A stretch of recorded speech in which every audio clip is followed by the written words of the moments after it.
तात्काळ विकिपीडिया किंवा त्याची संबंधित जी यंत्रणा आहे त्यांच्याशी बोलणी करावी आणि त्यांना ते हटवून देण्याकरता त्या ठिकाणी सांगावं.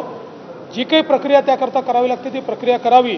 पण अशा प्रकारचं आक्षेपार्ह लिखाण हे ओपन सोर्सवर अशा पद्धतीनं राहणं हे अतिशय चुकीचं आहे. त्यामुळे ते तिथनं निघालं पाहिजे. या दृष्टीने सगळी कारवाई करण्याचे आदेश दिलेले आहेत. सर, पण असं होतं की विकिपीडियावर नॉर्मली कोणी पण एडिट करू शकतं आणि ते टाकू शकतं. पण या संदर्भात काही ऐतिहासिक ज्या गोष्टी असेल त्या संदर्भात काही सूचना वगैरे करणार? बघा, आपल्याला ही कल्पना आहे की विकिपीडिया हे काही भारतातनं संचलित होत नाही. हा एक ओपन सोर्स प्लॅटफॉर्म आहे. त्याचे काही नियम आहेत. त्या नियमानुसार त्याच्यामध्ये कोण लिहू शकतं याचं एडिटोरियल राईट्स काही लोकांना असतात. त्यामुळे अशा प्रकारे आपल्याला निश्चितपणे त्यांना हे सांगता येईल की ज्या ऐतिहासिक गोष्टी आहेत त्या गोष्टींचं असं तोडून मरोडून किंवा चुकीच्या पद्धतीनं लिहिणं हे योग्य नाही. या संदर्भात तुम्ही काहीतरी नियमावली तयार करा. राजवाच्या बाबतीत देखील आज महत्त्वाचा निर्णय. प्रकरण आहे.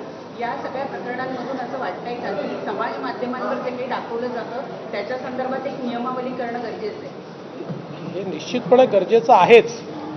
मात्र आत्ताची परिस्थिती अशी झाली आहे की समाज माध्यमाचं पूर्वी जॉग्राफिकल ज्युरिस्डिक्शन असायचं. त्यामुळे नियम करणं सोपं होतं. आता जॉग्राफिकल त्याला ज्युरिस्डिक्शन उरलेलं नसल्यामुळे त्याची नियमावली करणं हे कठीण आहे. तथापि केंद्र सरकारशी देखील आम्ही या संदर्भात चर्चा करतो आहोत. आणि विशेषतः शेवटी प्रत्येकाला स्वातंत्र्य आहे, अभिव्यक्तीचं स्वातंत्र्य आहे.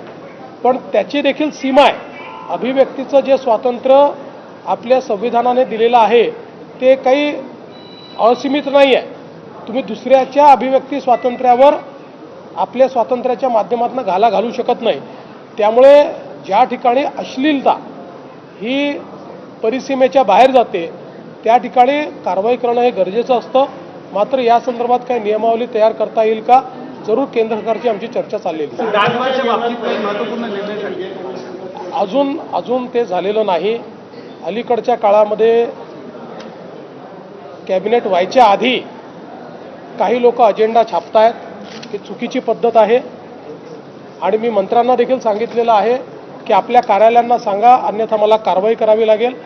कॅबिनेटचा अजेंडा हा त्या ठिकाणी पूर्णपणे गुप्त असतो. त्याचीच शपथ आपण घेतलेली आहे. म्हणजे याच्यातनं काही लपवण्यासारखं काही नाही. पण जे नियम आहेत ते नियम आहेत. त्याच्यामुळे आपल्याला देखील माझी विनंती आहे की जी माध्यमं कॅबिनेटच्या आधी अशा प्रकारे कॅबिनेटचा अजेंडा सांगतायत, अजेंडा दाखवतायत, कृपया आपल्या TRP करता किंवा खपा करता पेपरच्या अशा प्रकारे या ठिकाणी नियम मोडू नका. सर, कल्याण डोंबिवलीच्या बाबतीत हायकोर्टाने एक निर्णय दिलाय, मात्र त्याचा फटका कल्याण डोंबिवलीचा समोर येतोय. असं आहे. त्या संदर्भात मी स्वतःकडे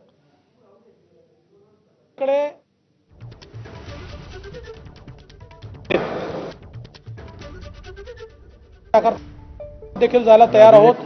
सन्मान्य आमचे जे तिथले आमदार आहेत त्यांनी आमचे जे आता प्रदेशाचे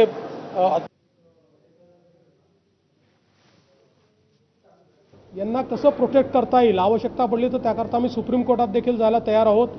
सन्मान्य आमचे जे तिथले आमदार आहेत त्यांनी आमचे जे आता प्रदेशाचे अध्यक्ष देखील आहेत रवींद्र चव्हाण यांनी मला ती पूर्ण घटना लक्षात आणून दिलेली आहे.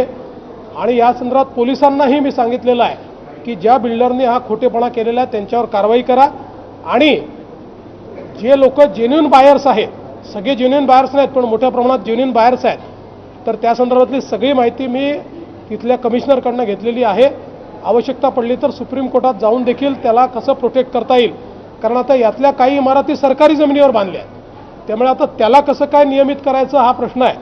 जिथे काही नियम तोडून बांधलेला आहे तिथे आपल्याला नियमाचं प्रशमन करून त्या ठिकाणी मान्यता देता येईल या संदर्भात आम्ही लक्ष घालतो.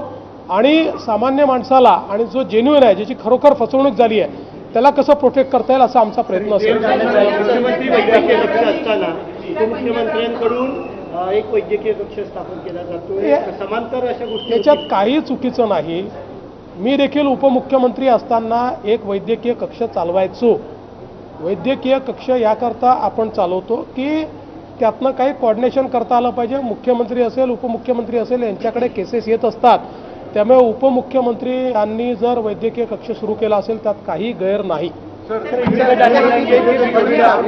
देखिए, विकिपीडिया पे छत्रपति संभाजी महाराज के खिलाफ जिस प्रकार की बातें लिखी गई है, इसका हम निषेध करते हैं, इसके भर्त्सना करते हैं. और हमने हमारे जो साइबर विभाग के प्रमुख हैं, जो आईजी साइबर है, इनको ये कहा है कि वो विकिपीडिया से बात करें और जो भी यंत्रणा इसको संचालित करती है उनसे बात करके ये सारी चीज़ें विकिपीडिया से निकले, जो गलत है, जो झूठी चीज़ है वो निकले और सही चीज़ें उसके ऊपर आए, इस प्रकार का प्रयास करें, ऐसा आदेश दिया है. त्यामुळे तात्काळ कारवाई करा असे आदेश आता मुख्यमंत्री देवेंद्र फडणवीसांनी दिलेले आहेत. एबीपी माझाच्या बातमीनंतर आता मुख्यमंत्र्यांकडून या मजकुरासंदर्भात गंभीर दखलही घेण्यात आलेली आहे. दरम्यान संपूर्ण महाराष्ट्रामध्ये शिवप्रेमींमध्ये संतापाची